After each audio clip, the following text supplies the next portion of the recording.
అంతర్జాతీయ రాజకీయాల్లో, అంతర్జాతీయ సంబంధాల్లో ఏ దేశం యొక్క ప్రైమరీ ఇంట్రెస్ట్ అయినా ఆ దేశం యొక్క సార్వభౌమ అధికారాన్ని, భద్రతను కాపాడుకోవడమే. అంతకు మించిన ప్రయోజనం ఏ దేశానికైనా ఏముంటుంది? అయితే ఇక్కడ మన పొరుగు దేశాల గురించి ఒకసారి చూడాలి. ముఖ్యంగా చైనా కొన్ని సంవత్సరాల క్రితం స్ట్రింగ్ ఆఫ్ పర్ల్స్ పాలసీ అనే ఒక సిద్ధాంతాన్ని స్టార్ట్ చేసింది. అంటే ముత్యాల హార సిద్ధాంతం అంటాం తెలుగులో. ఇండియాని ఇండియన్ ఓషన్ రీజియన్లో చుట్టుముట్టడం అనమాట. చైనా అంటది అది ఓన్లీ ఇన్ఫ్రాస్ట్రక్చర్ డెవలప్మెంట్ అని, కానీ ఇండియా అంటది కాదు, తెలివిగా ఇండియన్ ఓషన్లో ఇండియాని వీక్ చేయటం అని చెప్పి. ఇప్పుడు మయన్మార్లో కోకో ఐలాండ్స్లో, బంగ్లాదేశ్లో చిత్తగాంగ్ పోర్ట్లో, శ్రీలంక హంబన్తోట పోర్ట్, పాకిస్తాన్ గ్వాడార్ పోర్ట్, ఇలా ఇండియాని చక్కగా చుట్టుముడుతుంది చైనా.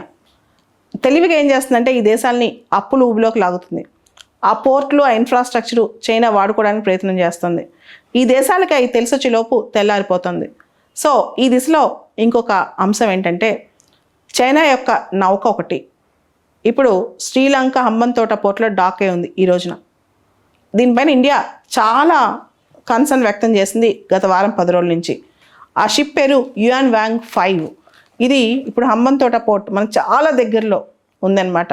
ఇండియా భయం ఏంటంటే ఇండియన్ పెనిన్సులాకి సంబంధించి ఏ విషయం ఇది స్పై చేస్తనేది ఇండియాకి డౌట్ అనమాట.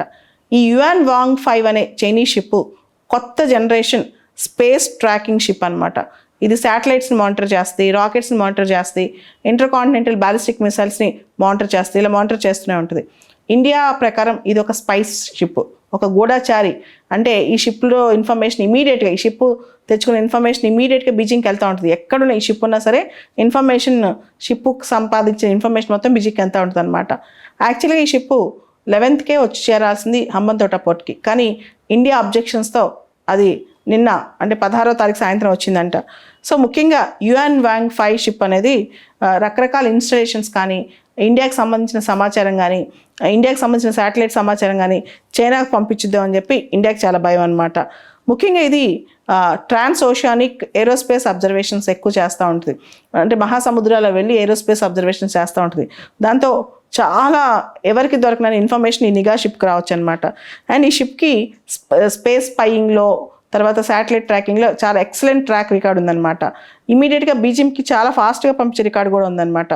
సో ఈ షిప్ చాలా స్ట్రాటజిక్ మిలిటరీ ఇంపార్టెన్స్ చైనాకి, కాబట్టి చైనా ఈ షిప్ మీద చాలా ఎక్కువ ఆధారపడింది.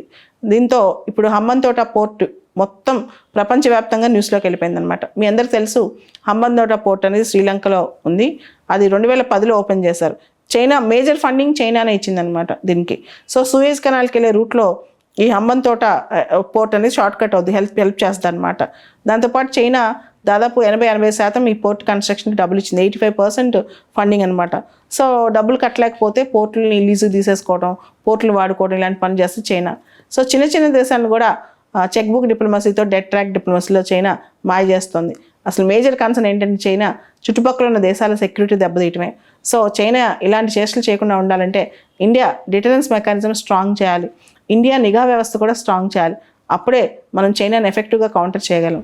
అండ్ రీసెంట్గా అంటే ఈ మధ్యకాలం నుంచి గత 7 సంవత్సరాలుగా ఇండియా ముఖ్యంగా మినిస్ట్రీ ఆఫ్ కల్చర్ వాళ్ళు ప్రాజెక్ట్ మౌసం అని చెప్పి ఒక కొత్త ప్రాజెక్ట్ చేశారు. ఈ ప్రాజెక్ట్ మౌసం ప్రకారం ఇండియన్ ఓషన్లో ఉన్న చిన్న చిన్న దేశాలు ఏవైతే ఉన్నాయో ఇండియా యొక్క పాత కల్చరల్ కాంటాక్ట్స్ బయట తీసి వాళ్ళ చిన్న చిన్న దేశాలందరితో ఫ్రెండ్షిప్ చేసుకోవాలని ట్రై చేస్తుంది ఇండియా కూడా. దాంతోపాటు మనం స్ట్రాంగ్గా బిలీవ్ చేస్తాం గుజరాల్ డాక్ట్రిన్ అంటే మన చుట్టుపక్కల ఉన్న చిన్న దేశాలని ఎక్కువ వాళ్ళ దగ్గర నుంచి ఏమి ఆశించకుండా వాళ్ళకి సహాయం చేయడం అనమాట.